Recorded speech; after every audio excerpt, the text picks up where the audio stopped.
قبل المشاهدة، المرجو منكم دعمنا بالضغط على زر لايك واشتراك وتفعيل الجرس ليصلكم كل جديد.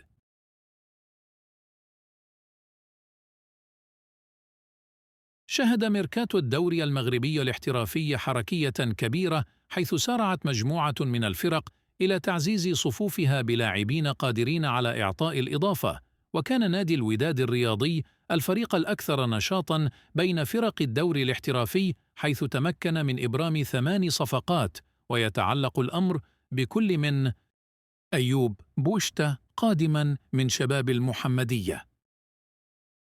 أسامة الزمراوي قادماً من شباب المحمدية، بدر قدرين في صفقة انتقال حر، إسماعيل الحداد في صفقة انتقال حر، إسماعيل الغزوي قادماً من فتح سباتة،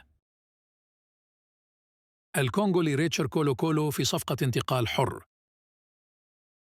النيجيري أدو أغونيس في صفقة انتقال حر،